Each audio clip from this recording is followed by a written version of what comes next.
Why did she hesitate when every other recruit had rushed through without pause? The examination room at Fort Benning hummed with its own cold rhythm.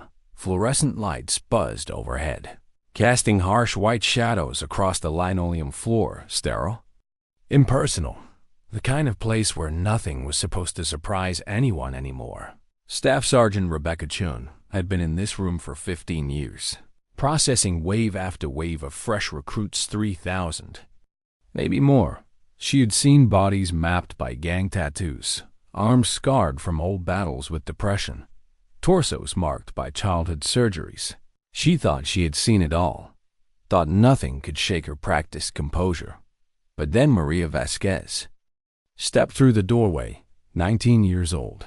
Yet she carried herself with an uncanny stillness, not rigid, not cocky, just steady, too steady.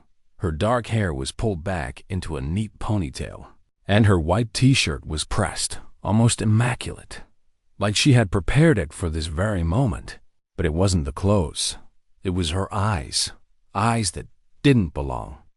To a teenager eager for approval, they held something else, something heavy, a kind of weariness that comes only from surviving things most people never have to imagine. Next, Chun called, glancing at her clipboard. Vasquez, Maria Elena, Maria, stepped forward. Not timid, not proud-measured, she handed over her papers, and her hand trembled for the smallest fraction of a second. Chun noticed, because Chun noticed everything. The tremor didn't match the stillness in her eyes. Routine, standard procedure.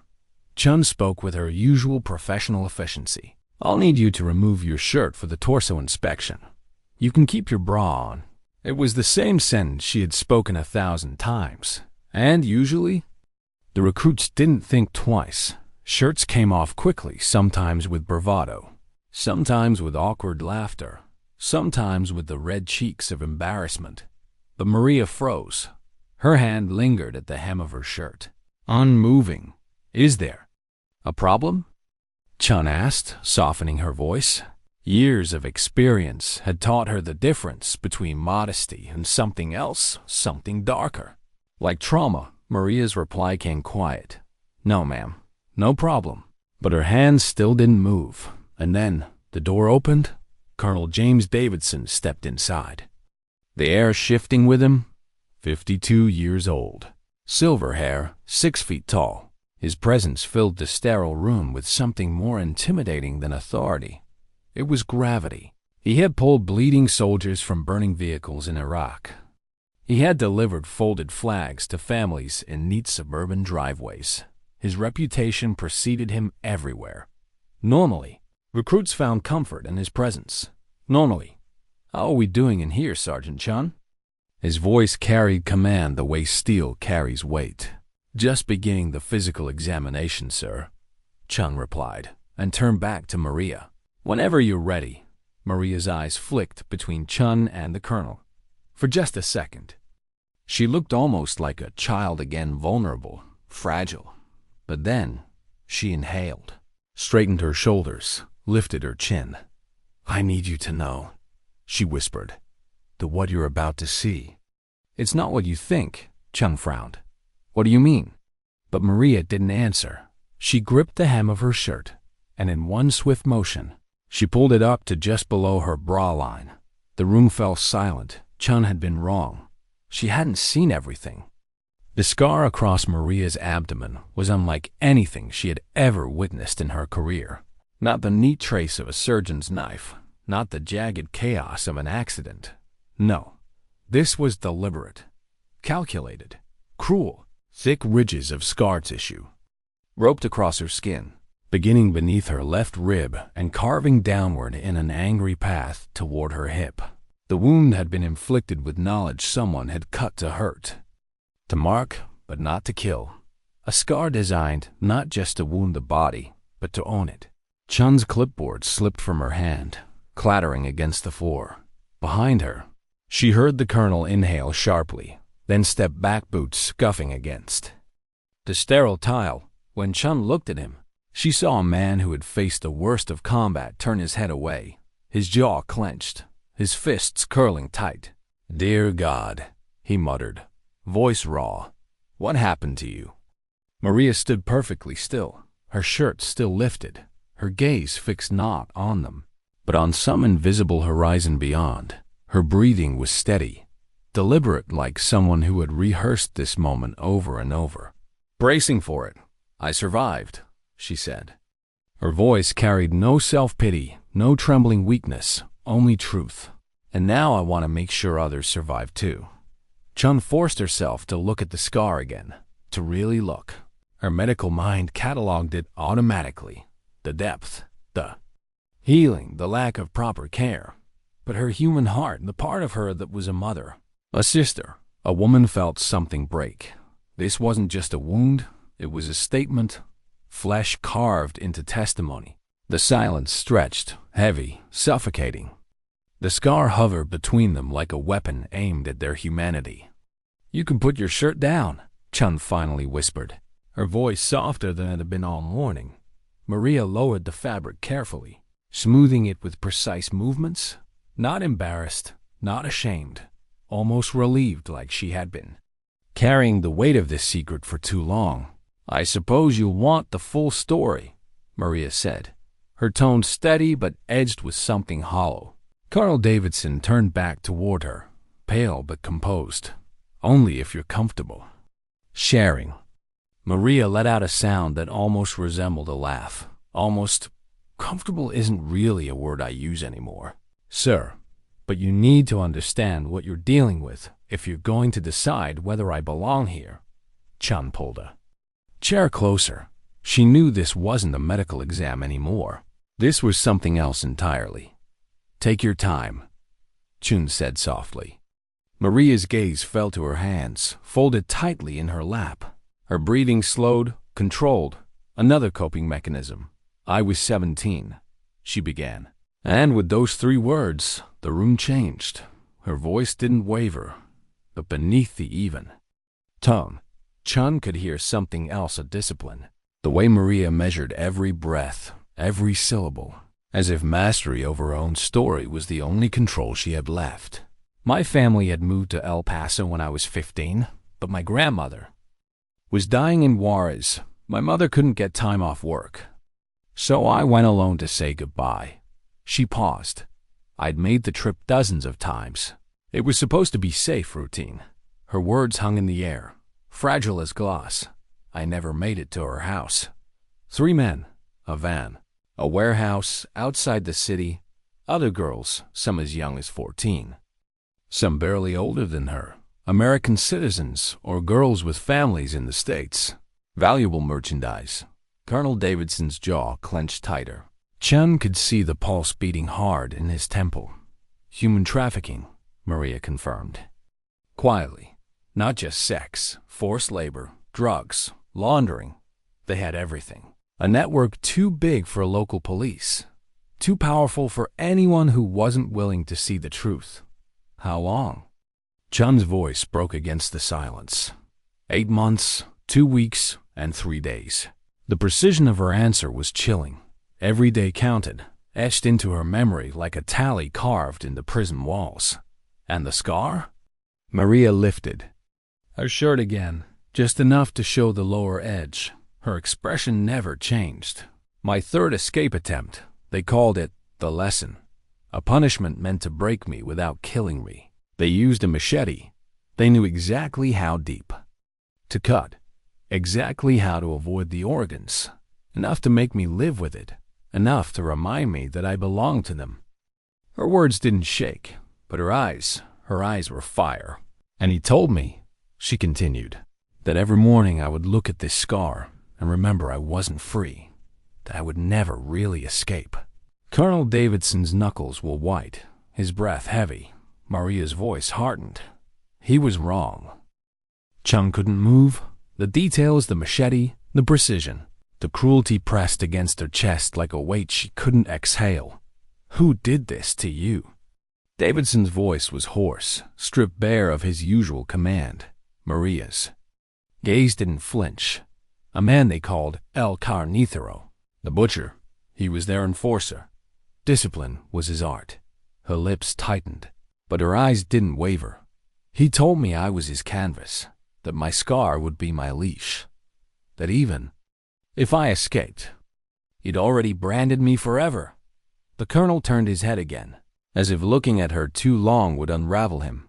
But he was wrong, Maria repeated, her voice colder now. This scar doesn't bind me to him. It reminds me every day that I'm still here, that he failed. Silence.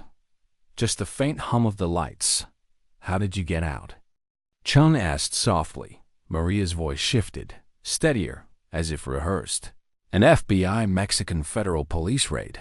They've been tracking the operation for years, building a case. When they finally moved, it was like something from a movie. Helicopters. Tactical teams, doors blown open. But they were almost too late. 3 girls had been killed the week before. Too much trouble, they said. Her voice cracked, only once, only for a syllable. They didn't make it out, but I did. She stood. Then, walked to the small window, overlooking the training grounds outside. Fresh recruits ran in formation, their chants faintly echoing through the glass. Her posture, her eyes, everything about her radiated the tension of someone balanced between 2 worlds, the one behind her and the one she wanted to step into. I spent 6 months in hospitals. Therapy, the body healed, mostly the mind. Slower, but in that time, I met someone, an FBI agent named Sarah Martinez. She was part of the task force that pulled me out. Maria turned, her expression sharpening, fire catching in her eyes.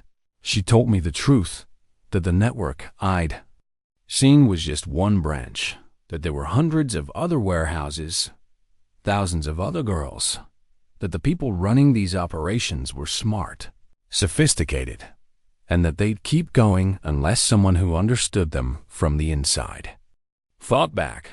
Colonel Davidson leaned forward, his voice cautious. Is that why you want to enlist? Maria's answer came like a hammer. I don't want to enlist for college money. I don't want adventure. I want to hunt down every single one of them. I want to dismantle every chain, every warehouse, every system they built. I want to be the nightmare that keeps El Carnicero awake at night. If he's still alive. The room grew thick again, this time not with shock, but with recognition. Chum no longer saw a victim sitting in front of her. She saw something else, a blade forged in fire, scarred but unbroken, tempered by suffering into something sharper than steel. The 3 girls who didn't make it out, Maria whispered. Sophia, Carmen, Isabella. Sophia was 15. She wanted to be a teacher. Carmen was 19 like me. She had a baby daughter she was trying to get back to. Isabella was 17. She sang to us when the nights got too dark. She had a voice like an angel. They died because no one came in time. I lived because someone did. Tears filled her eyes, but her voice remained iron.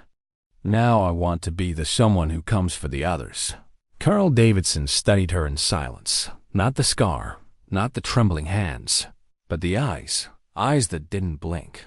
Eyes that knew exactly what they had seen and still chose to fight. Finally, he said, "Step outside for a moment, Vasquez." She nodded once, collected her papers with steady hands, and left without hesitation the moment the door clicked shut. Chun's composure cracked. "Sir, with all due respect, we cannot seriously consider this. The manual is clear. Trauma, like hers, is a liability. PTSD, survivor's guilt, combat triggers." "I know what the manual says," Davidson interrupted. But his voice was thoughtful, not dismissive. He moved to the same window Maria had stood in, watching the recruits circle the track below. "But when was the last time you met someone who understood the enemy like she does?" "That's not the point." Chun's voice rose, then dropped again, breaking. "She's been tortured. Brutally. That kind of trauma doesn't vanish just because she wants to serve. What happens when she's in combat and something triggers her? What happens to her unit?" Davidson turned back, eyes sharp. "And what happens if she's exactly what we need to stop more girls from ending up like Sophia, Carmen, and Isabella?" Before Chun could reply, A knock rattled the door. "Enter," Davidson called. The door opened. Dr. Patricia Reeves, the base psychologist, slipped inside. Short, calm, graying hair. She carried her years of experience like a quiet armor. "You're discussing the Vasquez case," Reeves said gently. "I overheard. You know about her?"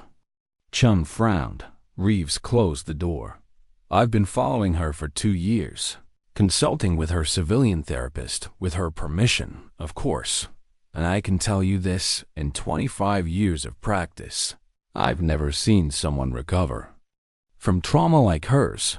Most survivors struggle for years just to function. Maria has turned her trauma into a weapon." She placed a thick file on the table. Davidson opened it.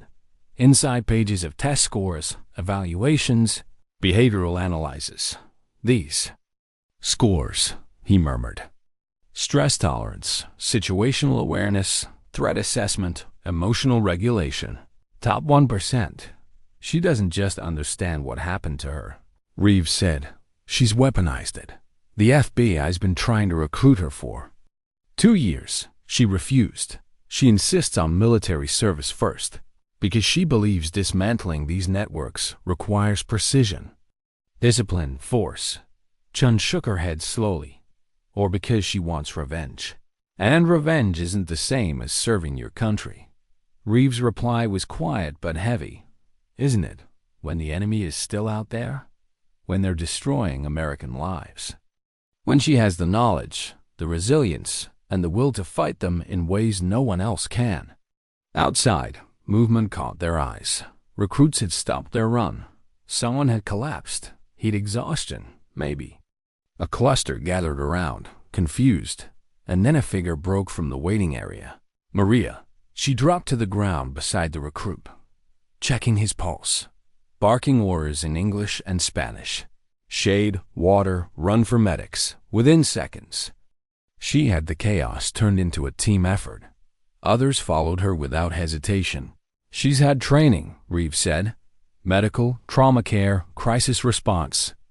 Volunteered with Border Patrol medics after her recovery. She saves people. It's what she does." Davidson watched through the glass as Maria directed the recruits. Calm and efficient until medics arrived. Even from a distance, leadership radiated. "From her, she saved that kid," he muttered. "No," Reeves corrected softly. "She saves people. The question is, are we going to give her the tools to save more?" Davidson didn't hesitate anymore. The decision settled in him like steel. "Bring her back in. I want to hear her plan." And as Maria walked back across the training field, posture straight, eyes unflinching, Davidson thought of the 3 girls whose names she had spoken into the air like prayer. Sophia, Carmen, Isabella. Maybe, finally, their deaths would mean something more than grief. Maybe it was time the butcher met his match. Why did she still wake up in the middle of the night, gasping for air, when she had already proven herself a dozen times over? The barracks were quiet at 0200 hours. Most recruits were asleep, sprawled in exhausted positions after another grueling day. But Maria sat upright in her bunk, sweat clinging to her temples, her heart hammering as if she had just sprinted miles. She pressed her palms against the scar beneath her shirt, feeling its raised ridges beneath her fingertips. A brand, yes, but not the kind they had meant it to be. It was her reminder, her fuel, and yet, some nights, it still felt like a chain. She lowered her hands slowly, drawing in measured breaths, just as Dr. Reeves had taught her. 4 seconds in, 4 seconds hold, 4 seconds out. Sometimes the exercises worked. Sometimes they only reminded her that her mind was a battlefield no one else could see. The whispers in the unit hadn't stopped either. "She's sharp, no doubt. Yeah, the damaged goods. You saw the way she freezes sometimes. Would you want her covering your back when things get loud?" Maria heard them all, pretended she didn't. Pretended their words slid off her like rain. But each one lodged somewhere deep, fueling a different fire. Not anger, not bitterness. Something colder, something sharper. She remembered the colonel's words that first day. The question isn't whether she's fit for service. It's whether service is fit for her. That question stayed with her like a shadow. The next morning, training pushed them to the edge again. Urban combat drills, room-clearing exercises, stress tests designed to simulate the chaos of real firefights. Maria moved with precision, measured, calculating, efficient, not flashy, not reckless. She never wasted motion, never rushed. But there was something else the others began to notice. She saw things. Angles, blind spots, the way shadows bent around a doorway. The split second when a teammate hesitated before moving. During one drill, her unit stormed a mock compound. Gunfire echoes filled the space simulated, but jarring. A recruit froze in the doorway. Caught between fear and indecision, Maria stepped past him without hesitation, grabbed his shoulder, shoved him through cover, and swept the corner before the instructors even registered what had happened. Clear. She barked, her voice cutting through the noise. When the drill ended, the instructor, an old ranger with scars of his own, just stared at her. How did you know he was about to freeze? Maria's eyes were steady. Because I've been that person, and I know the look. The ranger didn't argue. He just nodded, the kind of nod that meant she's different. But still, at night, the doubts gnawed. Because no matter how competent she became, no matter how sharp her instincts, the scar always reminded her of what had been done to her, and part of her feared the others saw it too, not as proof of strength, but as evidence of damage. One evening, after a particularly brutal endurance run, Chun found her sitting alone. By the track, sweat darkened her shirt, her breathing heavy but controlled. The rest of the recruits had gone inside. Maria stayed behind. You don't have to carry it all alone, Chum said. Breaking the silence, Maria didn't look up. I do. Chun sat down beside her, ignoring the stiffness in her knees. You think you're the only one with ghosts? Every soldier here is fighting something. The difference is, yours left marks where people can see them. That doesn't make you weaker. It makes you braver than most. Maria's jaw tightened. Bravery didn't save Sophia or Carmen or Isabella. Chum didn't argue. Some truths weren't meant to be softened. Instead, she asked, then what will? Maria finally turned, her dark eyes burning. Me, I will. There it was again. That edge, that dangerous, unyielding conviction. The same conviction that had made Colonel Davidson see something the manuals couldn't measure. Weeks blurred into months. Training became operations. Small at first support roles. Observation, intelligence gathering. Maria proved herself in silence, compiling reports so detailed even seasoned officers paused to study them. She noticed inconsistencies others missed, mapped networks others couldn't see. Her first field operation came on a humid night near the border. A suspected safe house, low priority, supposedly abandoned. Her team swept through, expecting little. But Maria froze in the doorway, not with fear, but recognition. The smell, the layout, the subtle signs no one else picked up. They were here, she whispered. Recently. The team doubted her. But a week later, intelligence confirmed it. The safe house had been vacated only days before. Her instincts had been right, and little by little, the whispers in the unit shifted. She's sharper than intel. Hell, she sees things we don't. Still damaged, though. That last line always lingered. And yet, every night when she lay in her bunk, Maria pressed her hand against her scar and whispered the names again, Sophia, Carmen, Isabella, as if repeating them was a vow, as if her body itself had become their monument. The scar was not just a wound, it was a ledger, and one day, she promised, she would balance it. Why did the room go so silent when her name appeared on the operation roster? The mission briefing room was packed wall to wall with hardened faces. Delta operators, rangers, intel officers, even a few agents from the Bureau. Men and women who had seen combat, carried scars of their own, and trusted only what could be proven on the ground. And now, in the middle of them, stood Maria Vasquez, 19 when she first walked into Fort Benning. 22 now, still young, too young for the kind of weight in her eyes. The projector hummed as satellite images flickered across the screen. A cluster of safehouses marked in red, suspected movement of trafficking victims, and one compound.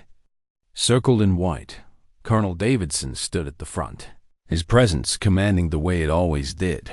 Our intel suggests this facility is being used as a transfer point. 30 confirmed victims, possibly more, armed guards, fortified entry. We have one shot to move before they scatter. Whispers move through the room, not about the target, about her.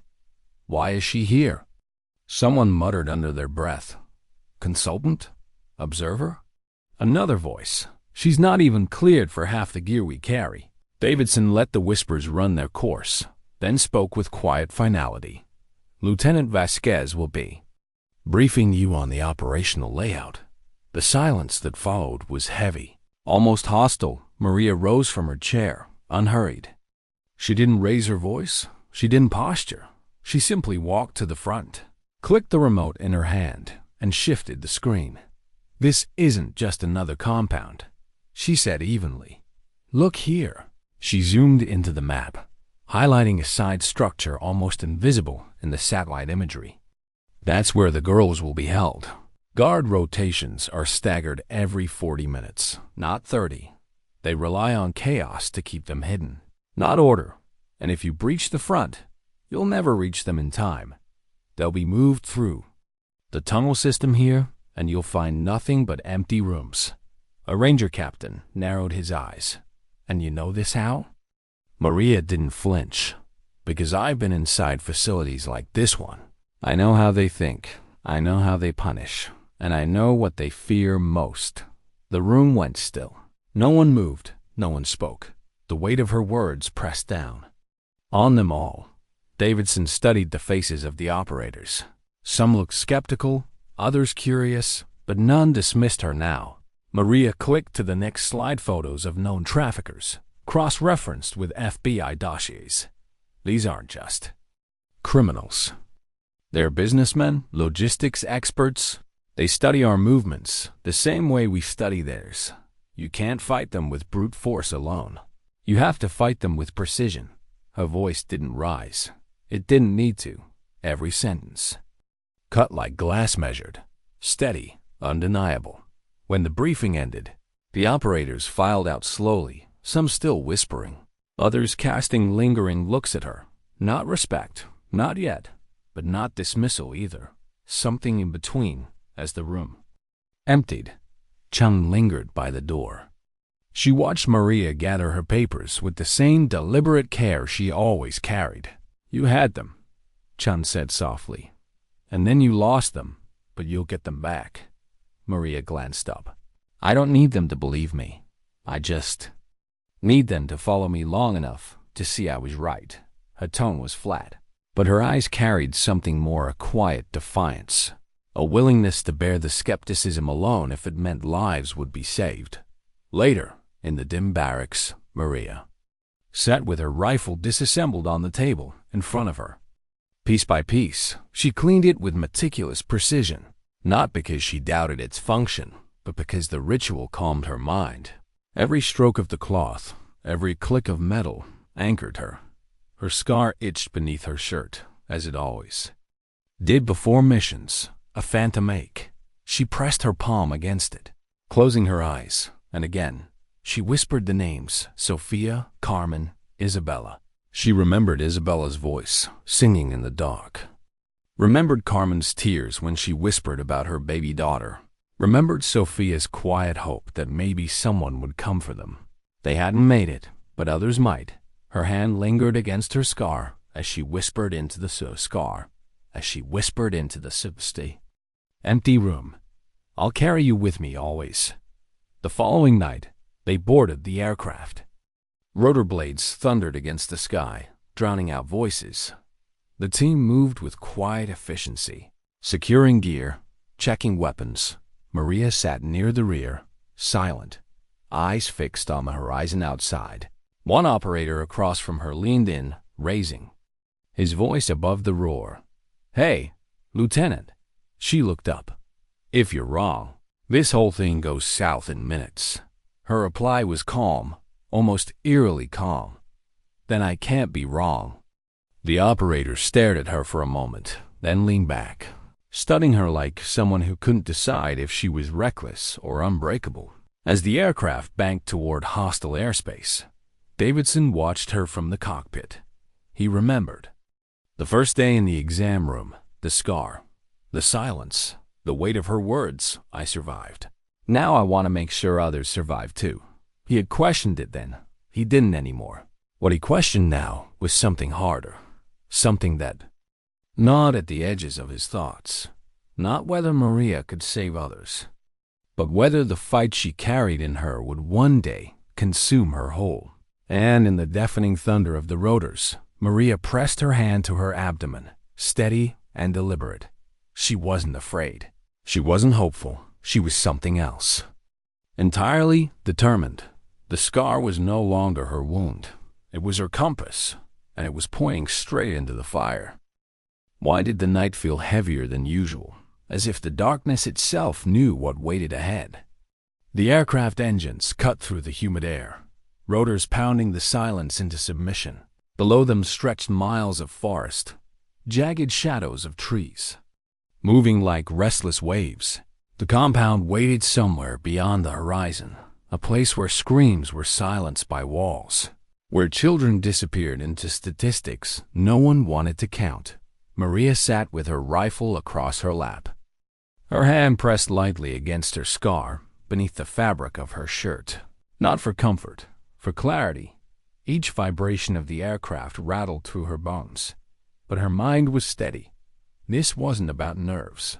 It wasn't about fear. It was about focus. Around her, the operators checked gear, their movements rehearsed and efficient. But the glances they threw her way told a different story. Still skeptical, still measuring her. She didn't blame them in their world. Trust was earned in fire. Colonel Davidson moved down the aisle, his voice firm but low. 30 lives are at stake tonight. No mistakes, no hesitation. Follow the plan, trust the timing. And we bring them home. His eyes lingered on Maria. Not a warning, not reassurance, just a silent reminder. It's on you now. The aircraft dipped lower, and the world outside became a blur of shadow and movement. The signal came, the red light. Above the door flicked on. 1 minute, Maria inhaled slowly. She thought of Isabella's voice, fragile and beautiful in the dark of that warehouse. She thought of Carmen whispering about her baby. She thought of Sophia's desperate hope. They were gone, but these 30 lives weren't. The light turned green. The team moved like shadows, boots hitting dirt, weapons raised. Bodies melting into the tree line. Maria stayed close to the center, her eyes scanning every angle, every detail. The air smelled of damp earth and smoke, faint but distinct, cooking fires, guards nearby. They approached the perimeter silently. The compound loomed concrete walls, corrugated roofs, floodlights sweeping the yard. It looked ordinary. That was the point. Evil rarely announced itself. The point team prepared to breach the outer gate. Maria raised her hand, stopping them. "Wait," she whispered. The ranger captain frowned. "We don't have time for—" "Look," she cut him off, pointing to the faint glimmer near the base of the wall. Barely visible wires stretched low, catching the moonlight. Tripwires. The operators froze, reassessing.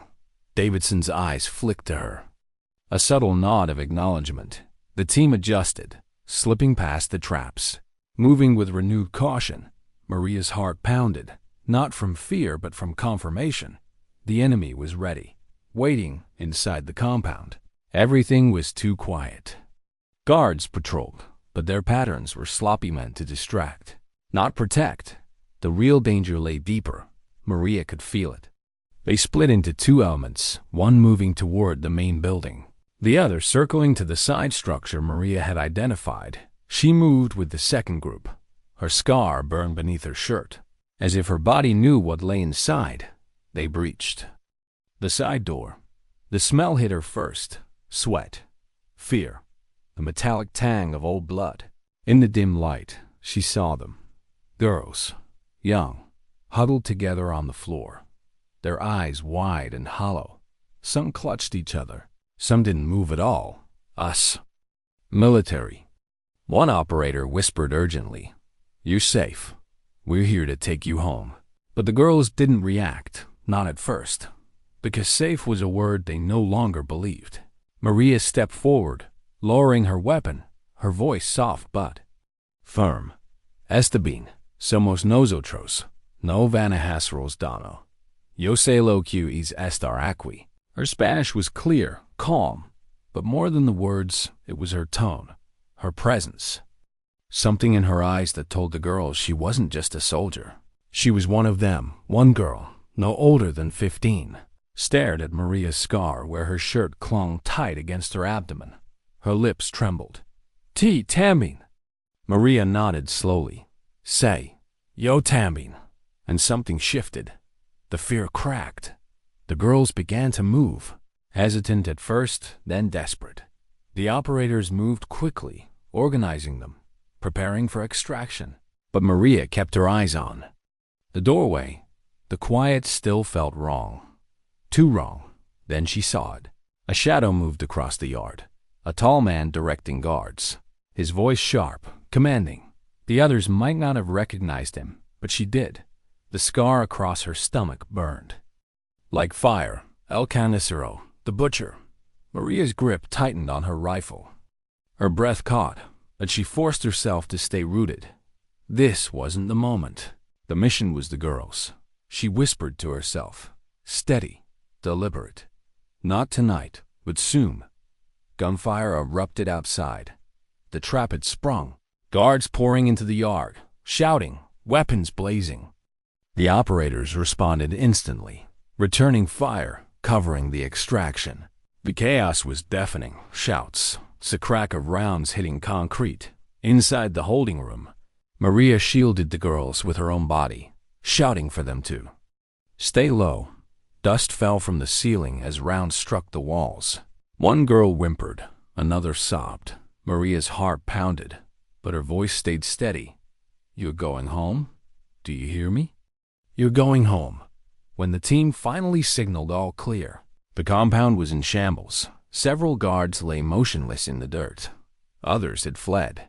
And the side building, once a place of silence and fear, was now alive with voices, crying, clinging, moving toward freedom. But El Carnicero was gone. Maria stepped out into the yard, scanning the tree line. She knew the way he moved. The way he vanished before the net could close. He had slipped away again, leaving his empire scarred but not destroyed. Her scar burned hotter than ever. Davidson approached, his face grim but steady. 30 girls alive, 0 casualties on our side. That's a win. Maria met his gaze. Not yet. The colonel studied her for a long moment. Then he nodded, just once. The mission had saved lives. But for Maria, it was only the beginning. And somewhere in the darkness, the butcher walked free, still breathing. Still hunting, still waiting. She pressed her hand against her abdomen, the scar beneath it throbbing like a promise. The hunt wasn't over, not until he was gone. Why didn't the victory feel like victory? The hangar lights burned harsh and white as the team filed back into the base. 30 rescued girls moved between blankets, medics, and quiet whispers. Some clung to the soldiers who had carried them out. Others stared blankly at the floor, their faces hollowed by months of captivity. Everyone around Maria called the mission a success. 0 casualties, 30 lives saved, operational efficiency, they said. Clean execution, a win. But Maria's eyes weren't on the survivors. Not yet. They were locked on the empty space where he should have been. The man with the scarred face, the one who had marked her, the one who had vanished again. Just beyond her reach, El Carnicero had slipped away. And that knowledge burned hotter than the adrenaline still surging in her veins. Colonel Davidson oversaw the debrief with his usual steady command.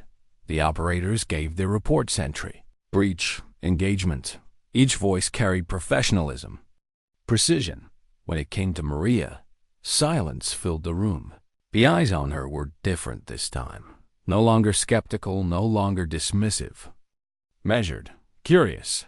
"Lieutenant Vasquez," Davidson said at last, "walk us through your assessment." She rose slowly, hands folded behind her back. Her voice was even clipped, as if every word had been weighed before leaving her mouth. They were moving the girls through a rotation pattern. 40 minutes, not 30. They set the guards deliberately loose to create confusion, not discipline. The tripwires around the outer wall were meant to slow us just long enough to trigger the movement of the captives. She paused. It almost worked. Almost. The word hung there like a shadow. The ranger captain who had once doubted her now leaned forward. "How did you see the tripwires in that light?" "I didn't catch them until you pointed them out." Maria met his gaze. "Because I used to trip them." Silence followed, heavy. Davidson broke it gently. "Your instincts saved lives tonight." "Lieutenant." She gave a short nod, then sat again. She didn't smile, didn't bask in approval, because approval wasn't the point. After the debrief, while the others filed out, Chun stayed behind. She watched Maria pack her notes with the same methodical precision she always carried. "You should take pride in what you did tonight," Chun said quietly. 30 girls get to go home because of you." Maria's eyes lifted, dark and unflinching, and one monster walked away. Chun sighed, lowering her voice. "You can't save everyone at once. Sometimes you take what you can get." Maria's jaw tightened. "Tell that to Sophia, or Carmen, or Isabella." Chun didn't answer. She knew better. That night, Maria didn't sleep. Instead, she walked the perimeter of the base alone, the gravel crunching under her boots, the floodlights painting long shadows across the wire fences. Her thoughts circled the same question over and over. Why him? Why did fate let him escape while others were taken down? She pressed her palm against her scar, the raised ridges hot beneath her skin. Every heartbeat pulsed against it like a warning, like a reminder. You'll never be free until he's gone. The next morning, she visited the survivors in the infirmary. Some were still too weak to speak. Others flinched at every sound. One girl, the youngest, no more than 14, stared at Maria with wide, searching eyes. "You were there once," the girl whispered in Spanish. Maria nodded. "And you got out?" Maria lowered herself to the girl's level, her eyes steady, her tone soft but fierce. "I didn't just get out. I came back. For you. For all of you." The girl's lip trembled. "And him? The one with the scar?" Maria's hand twitched against her abdomen, instinctively covering her own scar. Her voice came low. "He's still out there, but not for long." The girl reached for her hand, gripping it tightly. "Promise?" Maria's throat tightened. She swallowed hard, forcing steadiness into her answer. "Promise." But when she walked out of the infirmary, the weight of that word crushed her chest. Promise. Because promises were fragile things. And the world she fought against was merciless.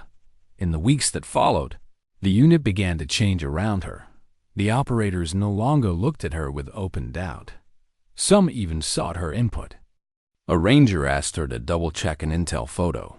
A SEAL quietly admitted he had underestimated her. Even in silence, respect began to grow tentative, but real. But with every mission, every success, Maria felt the shadow of obsession tightening. She performed her duties with precision. She saved lives. She followed orders. But in the quiet moments, her thoughts always circled back to one man. El Carnicero, the face she saw in her dreams. The voice she still heard in memory, whispering that her scar made her his. She touched the scar one night in the barracks, her voice barely audible as the rest of the unit slept. "No," she whispered into the dark. "It makes me yours to kill." And as the night stretched on, Maria realized something that unsettled her more than any firefight ever could. Saving lives filled her with purpose, but the thought of ending his filled her with something else, hunger. Why were the men who once doubted her now waiting for her word before they moved? The command room at Joint Base San Antonio buzzed with tension. Operators from multiple branches sat around the table, Rangers, SEALs, Delta. Their eyes shifted toward the screen at the front of the room, where new satellite imagery glowed in stark black and white. Another compound, another suspected trafficking hub.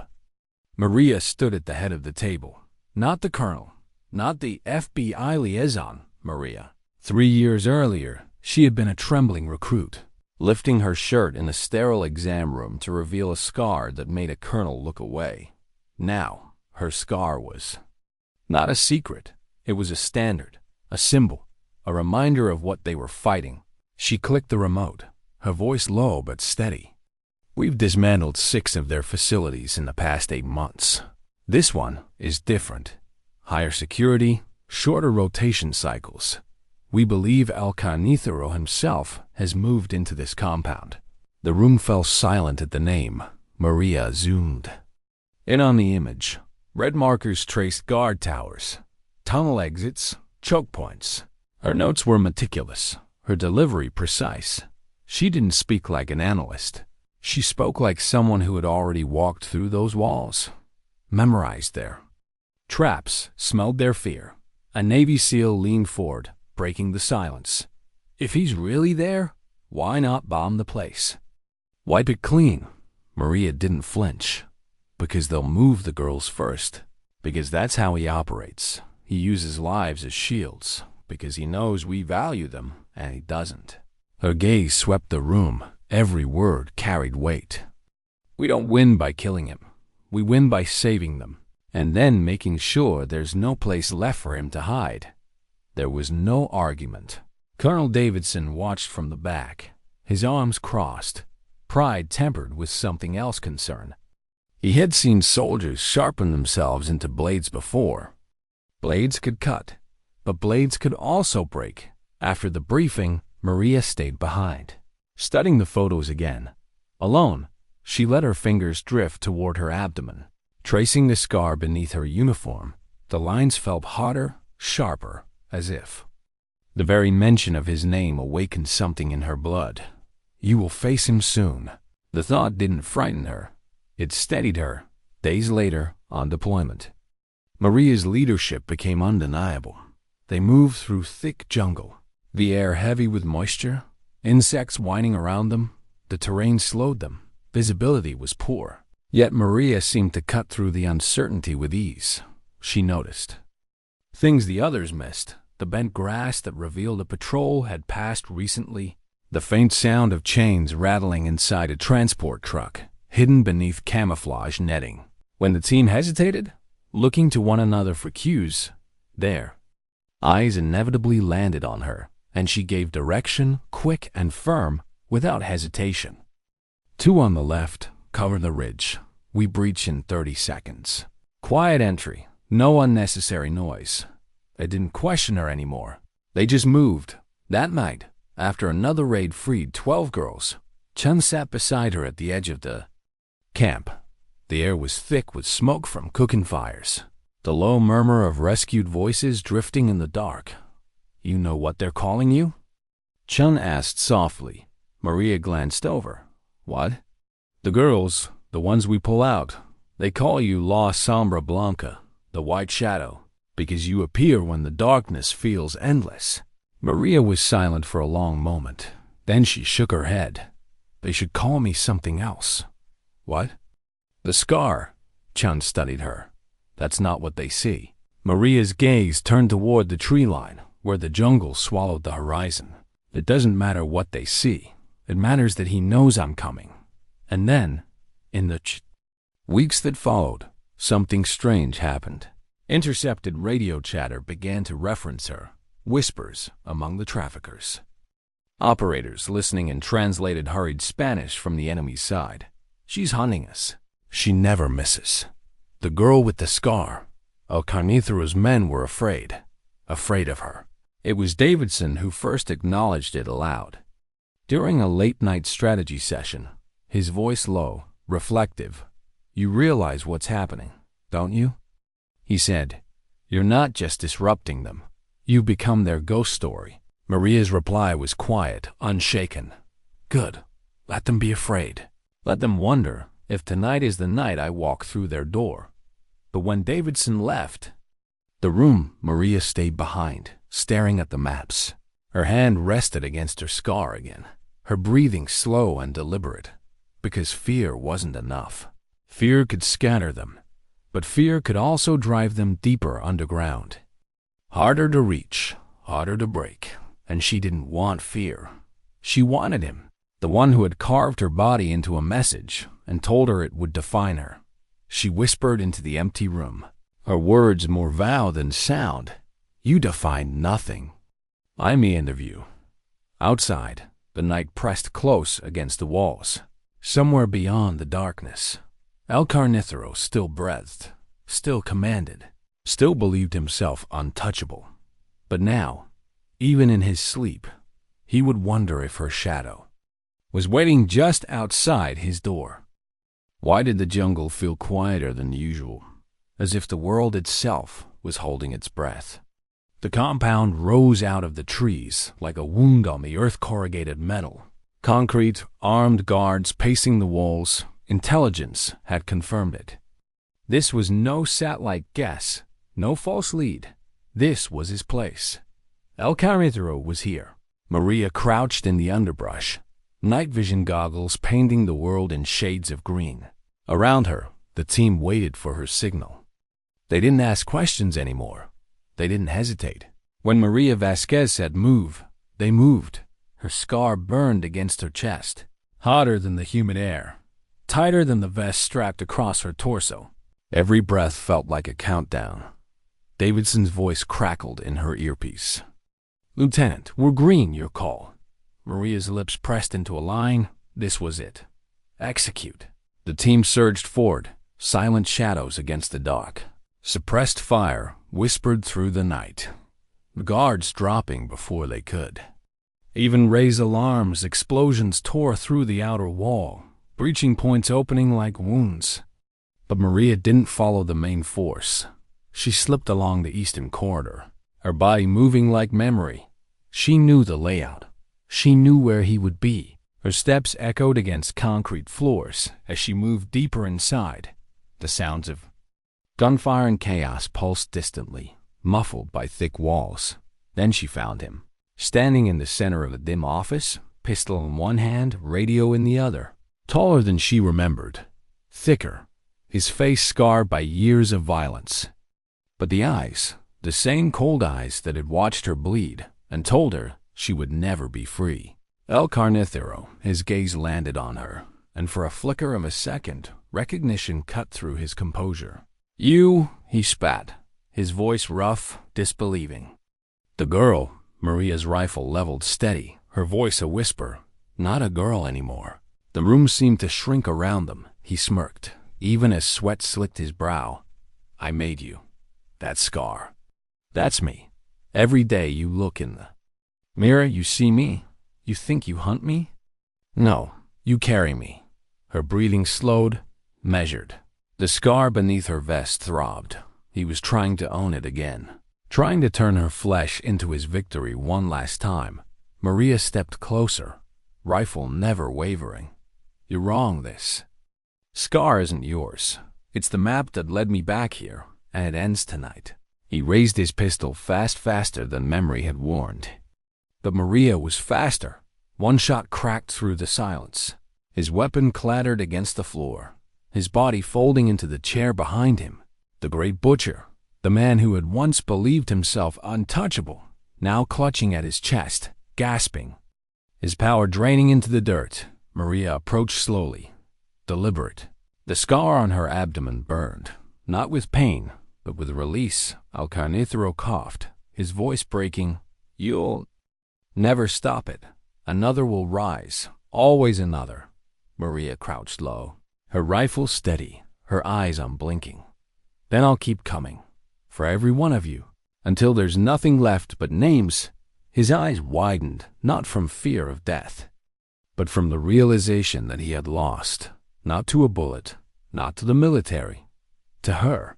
The girl he had tried to break, the scar he thought would own her, had become the blade that ended him. He exhaled once, sharp and final, and then he was gone. Maria stood there for a long moment, the silence pressing and heavy. Her hands trembled, not from fear, but from the weight of it. The hunt was over, but the war was not. She holstered her weapon, her eyes lifting to the ceiling. For the first time in years, she let the names slip from her lips like prayer. Sophia, Carmen, Isabella. The names didn't hurt this time. They anchored her, reminded her why she had come, why she would keep coming outside. Her team swept through the compound, freeing another 20 victims. Voices cried in disbelief, in relief, in fragile hope.